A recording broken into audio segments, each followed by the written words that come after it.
morning in a subject that hopefully you'll find helpful and relevant. Just to introduce myself properly, because I know there's a number of people on the call that I'll be new to. So my background really is I spent really the entire of my career up to about 3 years ago working for large organisations, so basically 3 different FTSE 100 organisations, RBS, Direct Line Group and RSA. And my role throughout that time, although I moved into different kind of roles, it always had an element of leading remote-based teams, which is of course quite topical at the moment. And I'll build some of the learning from that into this session, as well as dealing with external suppliers as well a lot of the time, so contracts and supply chain management.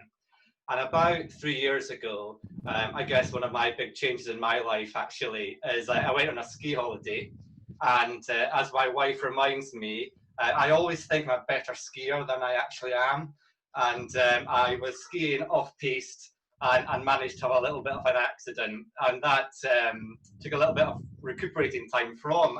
And when I came back, I actually came back and joined Developing Talent as a co-owner and as a director, so that I could follow my passion, which is really helping leaders to develop and teams to develop as well, actually. So what we do now really is we consider ourselves to be a niche leadership development and team development company, and we focus primarily on supporting law firms, accountancy firms, etc. in the Thames Valley in London and beyond at times as well. So that's a little bit about me and what we do. We have got a slide which shares our details on here, but I'll share my details at the end as well if anyone does want to get in touch at all. But in terms of our business, actually, so as with most businesses, we've had to adapt and make sure that we're being really relevant to our clients. So we're focused primarily on virtual delivery of coaching, which is leading remote-based teams, leading through change and uncertainty, as well as mental fitness, which is really focused on helping people understand their stress response and learn tools and techniques that they can use. Sorry, there's a little bit of background noise coming through. We'll just try and mute people on the call to help the quality of the audio. So that's really a bit around our business and what we do. So today, what I've tried to do is look at what I can share with you in terms of models, concepts, experience, that my own learnings. And there's quite a few different concepts and models that we'll run through in the next hour. So we're going to get through quite a lot. So that's going to be kind of fairly broad rather than really deep, if that makes sense. But I've designed this in a way that hopefully you can take what's most useful to you and apply that in a really practical sense. So that's the kind of design of this session.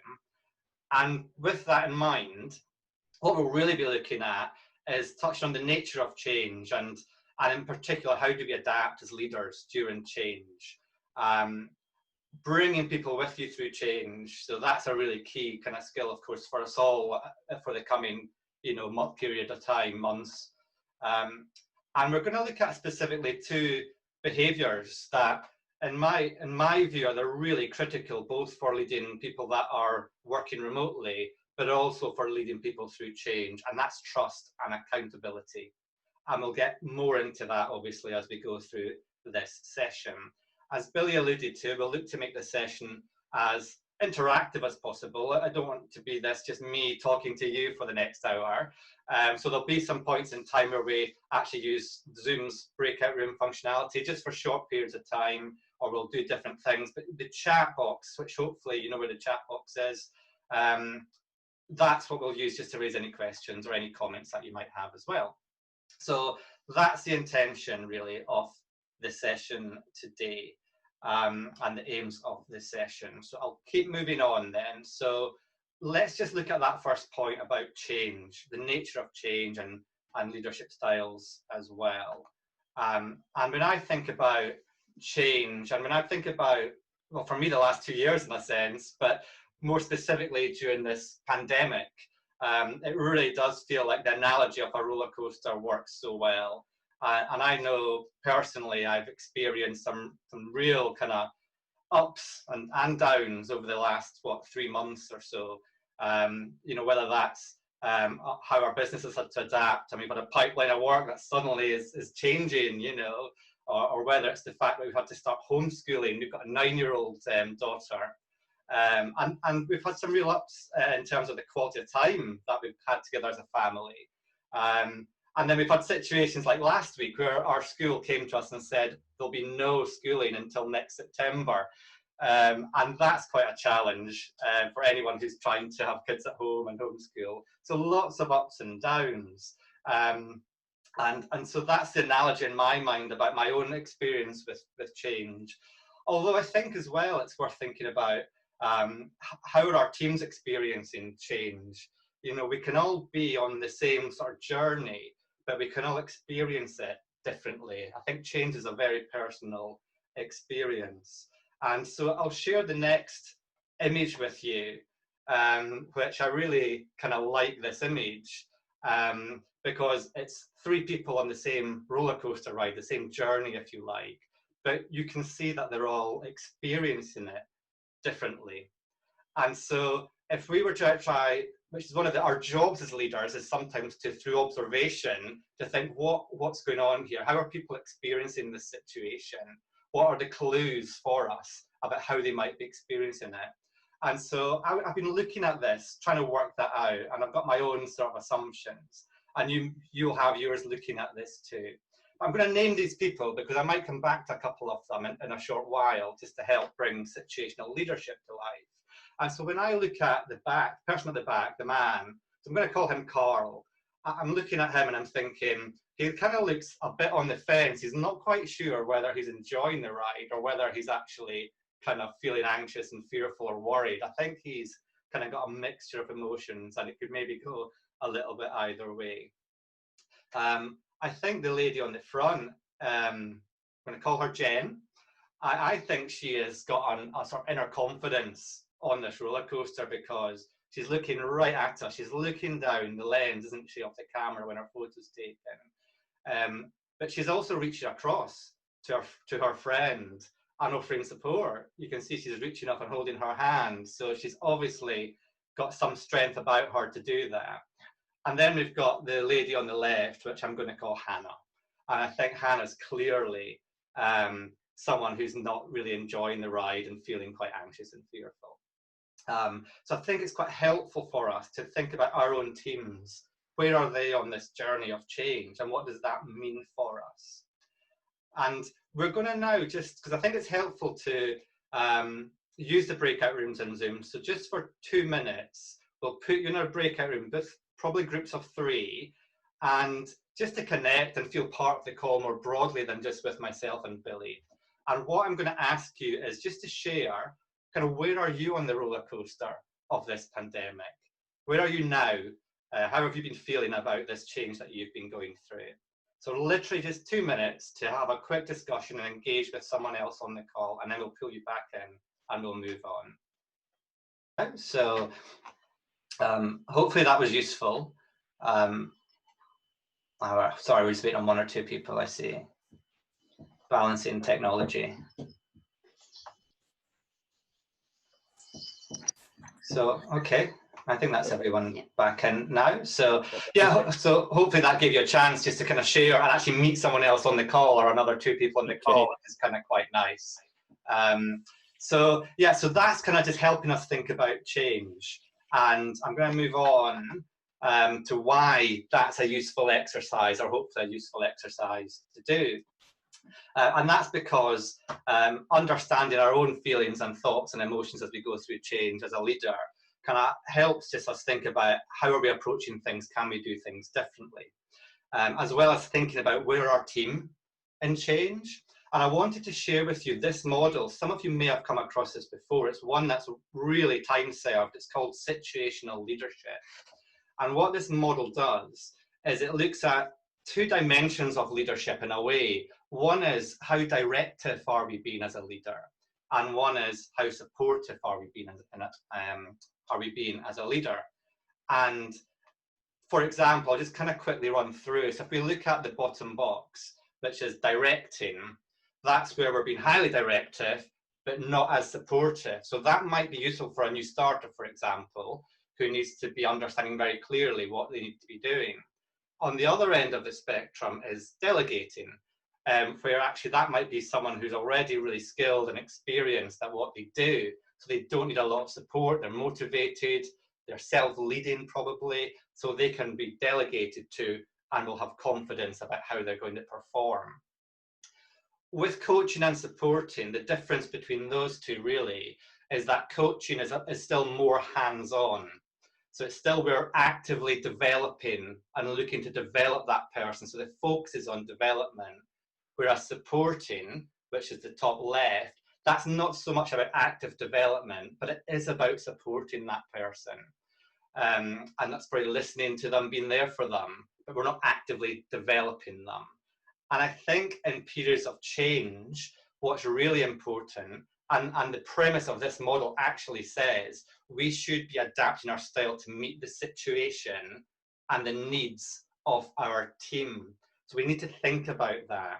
And if we think about Hannah, for example, so she was the lady on the left of the roller coaster, looking worried and fearful. Now, let's make the assumption that Hannah is actually a really experienced and skilled person at work, but change has come along and impacted her.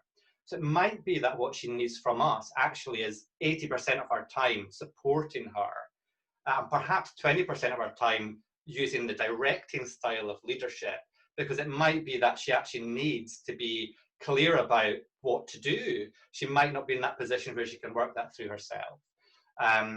Whereas maybe Carl at the back of the roller coaster, perhaps he needs a mixture of supporting and coaching. Maybe he needs to be focusing on his development as well as supporting him. But I think the main premise of this model is for us to really think about what leadership style are we adopting. And a question I would have for you is to think about how much of the time are we on autopilot as leaders. So we tend to have a natural style, one that we might go to under pressure, one that we gravitate to most of the time. How conscious are we around changing our style and leadership to meet the needs of our team?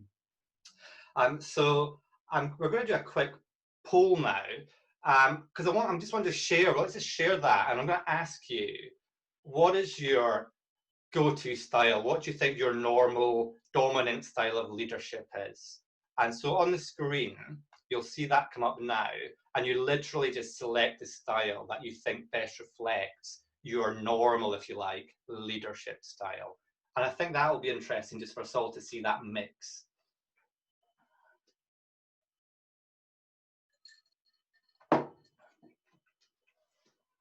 Okay, we can see the results coming through now. So hopefully you can see that on your screen. Oh, we're going to do that now. Here we go.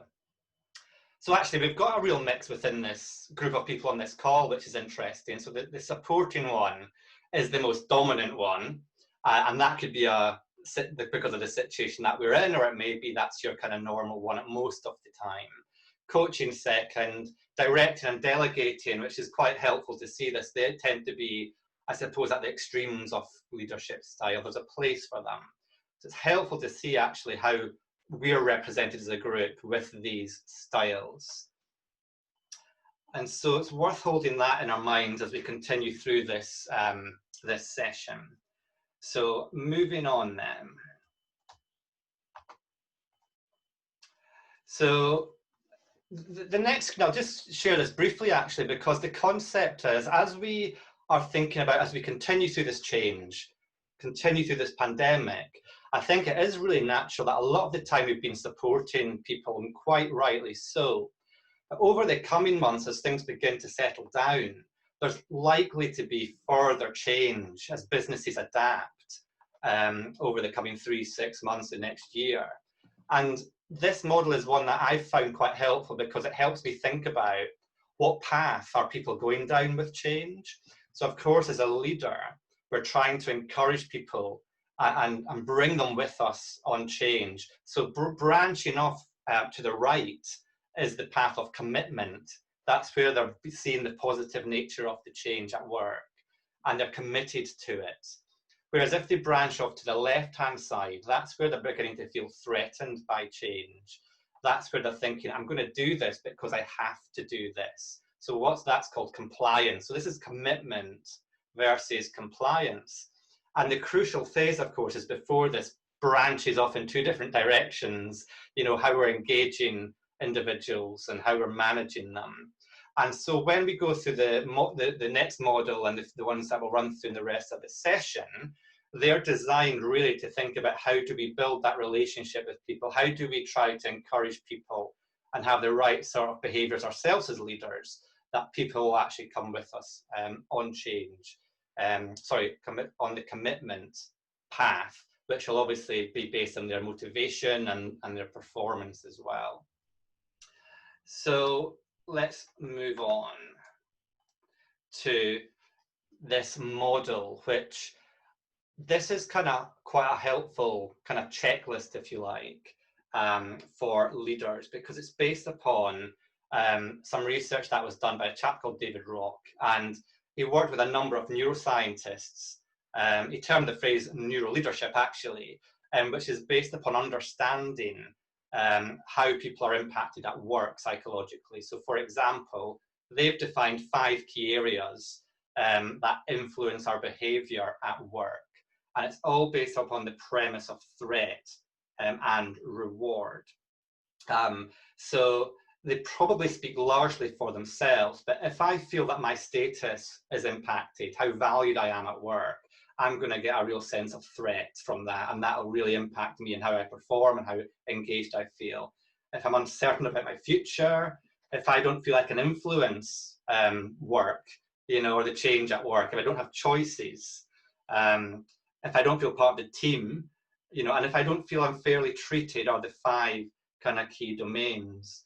I mean, the hardest change I've had to lead through was actually when I was leading over 100 people right across the UK, and actually a decision had been made to outsource them. And as you can imagine, just about all 5 of those domains were kind of really triggered for people. And whilst I wasn't aware of this model at the time, when I look back, we were really focused on investing in these sorts of areas. And I'm sure we could have done a better job. And I'm sharing this with you because I feel that it's a useful checklist for leaders to think about. How is your team against those 5 areas, or how are specific individuals against those 5 areas? And therefore, how can you better support them? And it might be, for example, with certainty, that there is just going to be uncertainty just now, and we focus more on making sure they're valued and that they have some element of influence, for example. So maybe we dial up some of the other areas to make sure that they're feeling as safe as they can right now. So this is called the SCARF model, and it can be a really helpful model to work with. So I'm going to keep moving on through the slides. So the next kind of model, which is the sort of final part of this section, if you like, is a way of communicating to reduce people's sense of risk and to help with motivation. That's a really simple kind of way of looking at how we communicate as leaders and breaking it down into 4 areas. So in that respect, the question is, when we're communicating, are we ticking these boxes? And actually, this is a structure that I noticed was used by the Queen, actually, in her communication when we were about 2 weeks into lockdown, when she addressed the nation. And that was seen to be really good communication, because she touched on honesty, praise, hope, and gratitude. So I've put my own sort of bullet points against these, just to bring it to life. I think if we're communicating in a way where we're bringing in those elements of communication, then we are going to be coming across positively to our teams, helping to inspire them and helping to kind of dial down perhaps their sense of threat and bring them with us as we go through change. So that is kind of a few kind of things to share with you just overall on change and buy-in. And we're going to move on to talk specifically around trust and accountability. But before we do, though, I'm just going to stop and just ask if there are any questions cropping up, and if Billy can call it anything in particular. And yeah, let's just see what's coming up just now. We'll move on to trust and accountability. So feel free to ask any questions. Nothing in the chat box at the moment, Gary. All right, okay. Can I just check as well? Can everyone hear me okay? Billy, can you hear me okay? Is the quality of audio okay? Yes, Yeah. it is my end. Yeah, okay. Okay. There's a question here, Gary, from Claire. Okay. How do you bring somebody into a team when they're not a team player? Yeah, that's a really good question, Claire. I think we'll touch on that as we go through trust and accountability, particularly kind of building trust with them. So yeah, I think it's focusing on the behaviours that people have and people bring to the team, isn't it? And I think trust is kind of the key to that and building that trust. We have actually got quite a lot on behaviours around building teamwork. So even feel free to hang on at the end if you've got the time, or I can send you a little bit more information on that. But it's about developing their behaviours, including trust and accountability. So let's move on and talk about that, and I'll bear that question in mind, Claire, as I go through the next session, and hopefully that'll kind of make more sense for you, if that's okay. And Stuart's saying that the sound is clear, so Stuart, thank you very much for giving that feedback. Okay, so we're moving on now, Claire, to trust, actually. So when we're looking at trust, the example or the definition that we really like to use is from Patrick Lencioni. And he's written a really useful book called The 5 Dysfunctions of a Team. And if anyone like Claire is interested in how you actually build effective behaviours in a team, it's a really terrific book to read. So I'd recommend that book, Claire. But in terms of the definition of trust, what his definition is that, and I'll not read this out word for word, but really the key bit is, it's making sure people feel that the intentions of their team are positive, and that they're comfortable being vulnerable with their team. So what that means really is that they feel they can be themselves at work. You know, they're not worried around what they might say. They're not worried about being open and honest about certain issues at work or how they're feeling. And this is really applicable to all relationships at work. It's really critical for teamwork. And I was speaking to a lawyer actually a couple of weeks ago, and I was talking to him about this concept of vulnerability-based trust. And his instinctive response from him actually was, well, I don't have an issue with my team because they're all working really hard. If anything, they're putting in too many hours. And so we explored that further, because that's not really the basis of vulnerability-based trust. The basis of that would be, does he understand, are they open with him around how they're feeling through this change? Are they happy working that, you know, the hours that they're working? Are they working the most effective way? Are they opening up to him? And so we spent some time on that issue. So sometimes we can look at that as thinking about perhaps people who aren't performing so well, but it's really applicable to everybody. And a way of bringing that to life actually is looking at 4 behaviours that build trust. So again, this is from Patrick Lencioni's work. And a really useful exercise to do here is to think about your team and do a quick RAG exercise, red, amber, green. So for example, first one, team members acknowledge their weaknesses to one another. Well, if you see that quite often, you'd maybe put that green. If you saw it sometimes, amber. If you rarely saw it, red.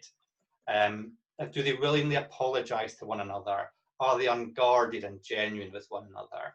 And actually, do they ask for help and support? Those are all strong indicators that people are in a reasonably good place with vulnerability-based trust. And actually, going back to Claire's point again, these are indicators that you might want to think about to say, is this individual demonstrating this stuff, and what might be getting in the way, and having an open conversation with him about that. But ways in which we can do that. And the first one's the hardest one for some people. And I would hold my hand up and say that's been the hardest one for me as a leader, particularly in the first few years of me being a leader. And that's actually this concept of being vulnerable. Like some other people, you know, I think some leaders, not all of course, feel that good leadership is about showing strength and being invulnerable. And I think when we do that, people don't really see us as a real person. They can just see us as a leader. And they don't have that relationship that builds vulnerability-based trust. So actually being a role model is the most useful thing that we can be, because it then shows to our team that if we can do that as leaders, then they can also be more open, and that it's safe to share their views and their opinions. If that's a challenge to some of you, like it has been to me, I think focusing on one-to-one meetings, when you've got those one-to-one opportunities with people, it's recognizing that it's probably not fair for us to expect people to be open and honest with us if we're not actually demonstrating that ourselves in the first place. So we've probably all had people in our teams where we ask them how are they getting on, and they say, well, fine, fine, fine. But we know that there's something else going on, and we can't really help and support them if they don't feel comfortable in being open with us. So I think role modeling those behaviours with our team, a sense of openness, perhaps sharing some of the things that are going on for us, personally, and I don't mean really sensitive things, but we might just be sharing, what we've done at the weekend, our hobbies, just to create that relationship and that level of openness. And then what's probably a little bit more challenging at times is a team meeting environment. But that is a really great way of building this culture where we're encouraging vulnerability-based trust. And so are we creating opportunities for people to say what they feel about issues? And are we listening to those issues? Or are we blocking them off because actually we feel we don't want difficult conversations to crop up? And some of us do that because we're not comfortable with conflict or a sense of conflict. But actually, when people ask the most difficult questions, that's where teams get the most insight into us as leaders and see whether we're comfortable with dealing with that emotion, dealing with that challenge. But also just really intentionally creating that space in meetings where people can actually share, what their challenges are at work or more broadly in a safe environment. And the final one really, which I think is important, is communicating openly and honestly. And I put that in there. It's not just about, that within the team, it's actually the leader sharing what's going on across the wider business as well. And if we're not sure, it's really helpful to be honest with our teams to say, I don't know the answer to that question just now, but let me come back to you with it, for example. But certainly what I've seen in the past is where we are closed on wider communications, the team sometimes they'll make up or they'll gossip about what might be happening in the business, and their worries will get stronger rather than knowing that their leader is communicating what they can to them when they can. So I think that wider communication is really kind of key as well. So that's a kind of fairly quick run through of a concept, which is vulnerability-based trust. As I said, there are ways to develop this and learn more about it. But again, I'm just going to pause and just see if there are any comments or any questions coming through. Even if you want to share whether this is resonating with you, if it's making sense.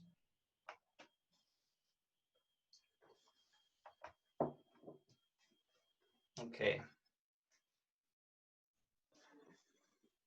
So Billy, I think there's one question that's come through, which is asking about the slide deck. So sharing quite a lot of information, probably at pace here, to be fair.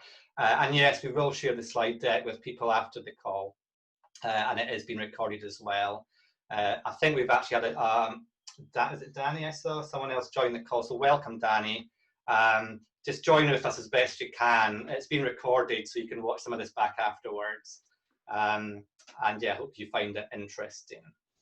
Okay, so I'll just move on then, Billy, to that was trust. Let's look at accountability. Because accountability is a really interesting area at work, and I think it's one we sometimes feel a little bit cagey about. I like this view of accountability from Craig Dowden, which is really saying it's about encouraging employees to take responsibility for their decisions. And it's crucial that we do that in a supportive environment. So why does accountability matter? why is it important? It's really important because we all need it. Actually, we need it to feel motivated. We feel it. We need it to develop and grow and to stretch us. So this is not about unhealthy accountability, but it's about useful, effective, and powerful accountability to bring out the best in people. And it's particularly important alongside trust, as we'll come to. And it's particularly important when you're leading remote-based teams and you're leading through people through change. And in fact, the question earlier around the team behaviours, perhaps there's a way here in which we can help people and hold them accountable for their approach to teamwork, actually.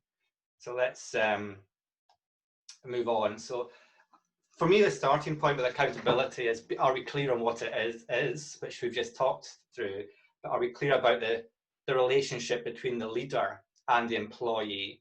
And when I've led managers, what I have seen an awful lot is them struggling a little bit with this. And I've seen a lot of the time, I've seen leaders take responsibility away from the employee rather than build it. And that's really important. And I think that happens for two reasons. I think one reason is sometimes it just feels quicker and easier, doesn't it? We're on the hook for results. If we don't have confidence in that person's ability, sometimes it's just easier to get into a way of working where we'll just get it done because we know it'll be done to the right standard.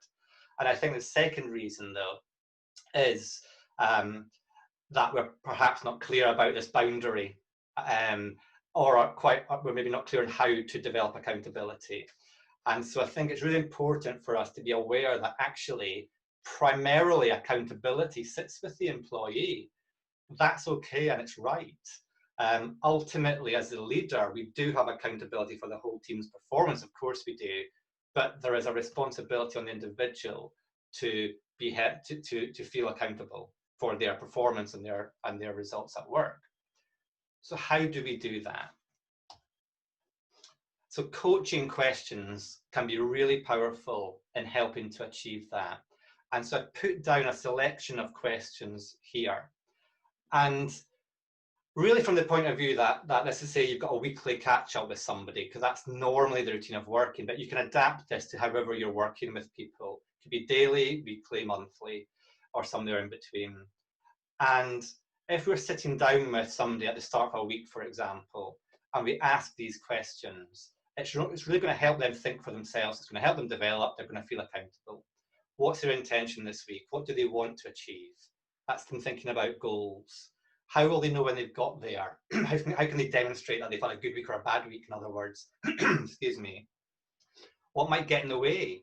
So that might not be a work thing, actually. That might be homeschooling, like in my scenario. You know, it makes me think, well, what can I do about that? Do I work a different pattern? You know, what do I'm taking responsibility for that. It's not my manager's responsibility. So what could you do about that? What support do you need? A key question to ask them. So we're not leaving them and saying, over to you. You've got the pressure of this. We're with them, but we're holding them accountable. And at the end of the week, this is the most important bit in a way, is that they need to know that this conversation will come around again. So in another week's time, you'll be asking similar questions, just using the past tense. So what did you achieve?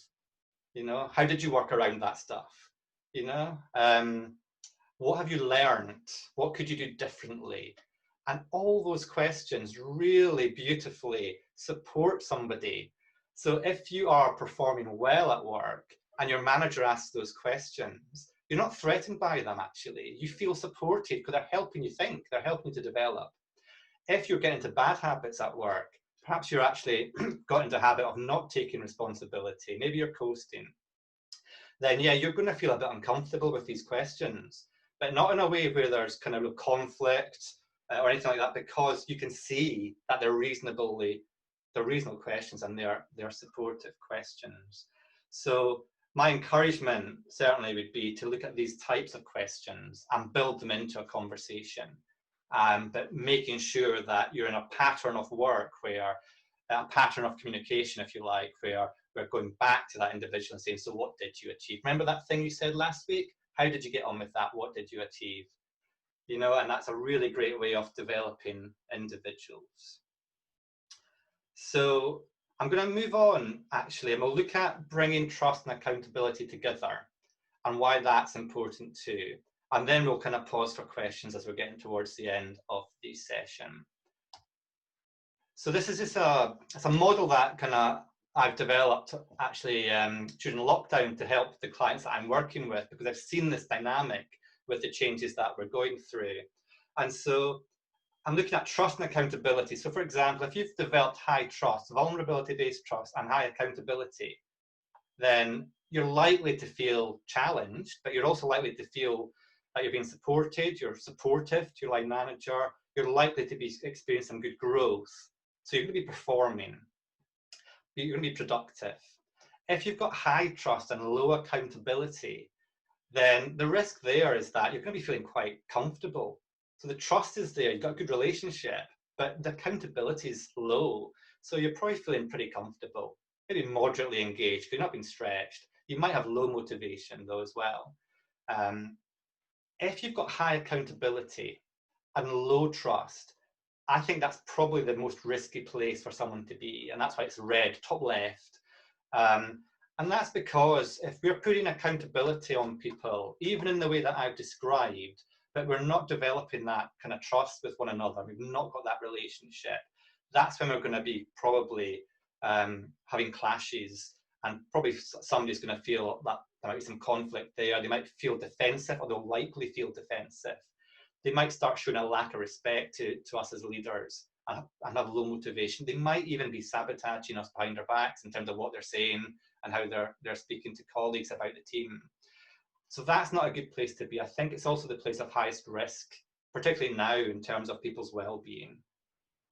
But if we've got both low trust and low accountability, then I think they're likely to be uninterested, maybe feeling isolated actually, but certainly minimal contribution to work, probably apathetic. So there's no accountability and the relationship's not there either.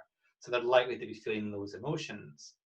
And if I was to summarize this just in a snapshot, or in a nutshell, as the slide says, I think the most likely outcome, I'm not generalizing and saying everybody's going to be like this, it's just a model to help us think, but the most likely outcome really is that high trust and high accountability is going to lead to a good performing individual.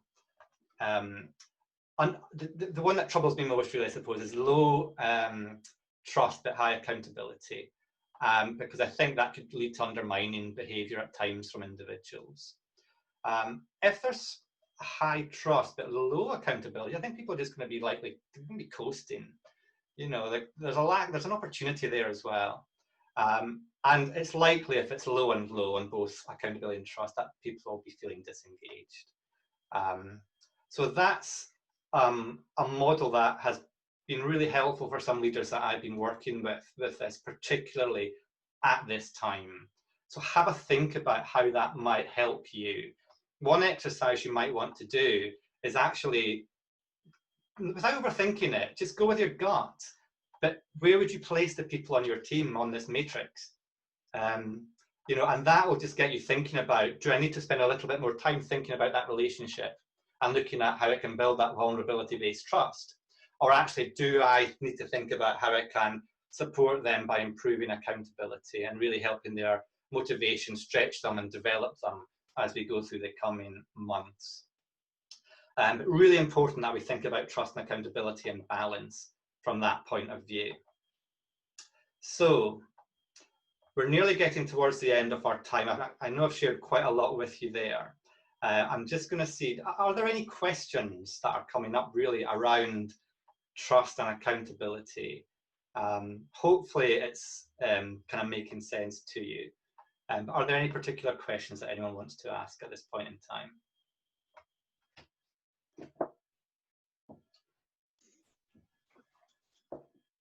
Okay, I'm not sure. I don't think there's anything coming through, Billy, unless you can see anything. No, nothing. I can't see anything on the chat box. All right. Well, sorry, on you go, Billy. Sorry, I was going to say, for me, I think you touched on it slightly at the end there, but I guess it was sort of what behaviours are you looking out for to see somebody perhaps slipping from one area to another? Yeah, and I think on the previous slide, those are likely the sorts of things we could see and get a sense of from people. So yeah, it's in my experience when I've run through this with leaders, Billy, they've been able to use their gut feel really, and to just within 5 minutes plot their team. And the purpose isn't to get this as a perfect kind of exercise, but to actually look at the differentiation within the team and identify how we need to adapt and flex our approach to them. And if we're unsure about where people are and how they're feeling about accountability, for example, we'll give some of those questions a go and look at how they respond to them, and look at what happens that week or the next week with their focus, with their performance, with their outcomes. And you'll see, are they kind of looking uncomfortable when you're asking these questions, you know, because they kind of know within their heart that actually, yeah, they're not really on it. Or are they actually engaged in the conversation to say, yeah, I could do this, and they're more positive. That gives you a sense that they're kind of feeling pretty comfortable, I would say. Well, what we'll do now, we'll just go in breakout rooms for a few minutes again. And what I'd like to do is just to really ask you, from everything that you've heard in the session this morning, and I appreciate that's been quite a lot, but what is resonating with you most strongly? So in other words, what do you think is most useful, and what might you do about that in a helpful way for you as a leader? So we'll put you into breakout rooms now. So just again, click to join them as that option comes up, and we'll just literally do that for about 4 minutes. Okay, so welcome back, everybody, to the main session then. Hopefully you enjoyed just having a chance to have a little think, reflect a little bit, and just hear from other people and share from your own perspectives kind of what you found useful. What I would ask you to do actually is just use the chat box and just literally put down 1 or 2 words just to share actually what came up for you around what you found most useful from the content that we've covered so far, or in the session today. Be helpful just to get a sense of that from everybody.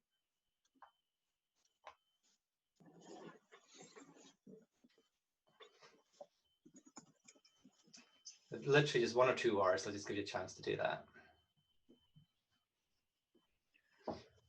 Okay, so yeah, clear, interesting link between trust and accountability. I hadn't thought of that way before. Yeah, so hopefully that's been helpful for you, Claire. Yeah, John, lots of useful tips. The key is thinking. Yeah, absolutely, and just taking that step back sometimes, isn't it, John, to think about how are we going about things and how can we adapt, particularly in the situation that we're in. Team members react differently to the situation. Yeah, we all experience change differently, don't we? Okay, and we've got one. Trust accountability is something that is oversimplified. If you were to add a third axis, make it a 3D model, what do you think would be the most applicable? That's a great question, Stuart. You know, I think it would be skill. You know, I think it would be a trust accountability, and probably, you know, what's the skill of that person doing the job that they're being asked to do? Because that also then leads us to think about how can we best help and support them, and what's the most appropriate conversation to have with them, you know, around accountability. So for me, it would be skill. And then from Chris, understanding the different boxes each person could be to adjust our thoughts and reactions. Yeah. Always be mindful of flexing leadership style, yeah, and Billy, taking effort to put yourself in the shoes of other people. A lot of that is so key, isn't it? We can really get so focused on ourselves and our own emotions and our own approach that we don't always think about how can we adapt that. Thanks for taking the time to share those comments. It looks like you know, you're getting some value from the trust and accountability one, and from the sort of situational leadership one in particular. And then we're nearly there, folks, so thanks very much. And yeah, as I said at the start, I was keen to share different approaches and concepts with you in the hour that we've had, and try to get it across in a way that you can look at the model, or you can look at the tips and what we've shared in a way that can be quite practical for you as well. So of course we could spend a lot more time on any one of those particular areas. But hopefully this kind of approach today at least gives you a chance to think and take something away that you can use in a practical sense and help you in your jobs at work over the coming weeks. With that in mind, I'll pass you over to Billy just in a second. I know we'll be asking for feedback. This is the first session, I think, Billy, that Beaufort has done on leadership to the client base. So please do take just 2 minutes, just give us the feedback to let us know how did you find the topics, the session, you know, and is there anything else that you feel would be useful to focus on in any future sessions? And we can always then look at that and give that some thought as well. So yeah, we've ran through quite a lot, as I've said, and we've already summarised that as we've been talking there and getting your comments, so I'll not duplicate that. The final thing for me is I'm more than happy if anyone wants to reach out, and whether that's just pointing you to some helpful resources, whether you just want to have a conversation about how you apply some of this stuff, or whether you feel that you want us to get a bit more involved and help you, or help your organisation, help your team. Whatever the range is, we're just really happy to connect with you and to have that conversation. If you want to, more than happy to phone me, email me, or indeed LinkedIn. I have shared some articles on LinkedIn during lockdown which covers some of this content as well as providing some further tips and tricks. So if that's useful for you, it's just for the resources that are there for you to look at. So fantastic, thank you very much, and it's been lovely to kind of do this today and to speak with you, and I hope you've enjoyed it. I shall just pass you over now to Billy for any thoughts or closing remarks, but thank you from me. Great, thank you very much, Gary. And I say that on behalf of everybody on the call. I think it's a big subject, it's a fascinating subject, and you know, I really mean it I think given that we're all so busy and trying to stay on task and on track from a business sense at the moment, it really takes a bit of effort to kind of stop and be self-reflective on yourself. And also, I think it's interesting from the perspective of somebody that's managed as well as managing, to kind of look at it as a two-way street as well, particularly stuff about vulnerability-based trust. So look, thank you very, very much for giving us your time today, Gary. And you know, I think it's great for us to be able to offer all our clients and connections something that isn't just financial advice based, and particularly something so useful and relevant at the moment. So if there are no other questions for Gary coming through, I think we can sign off and wish everybody a good day.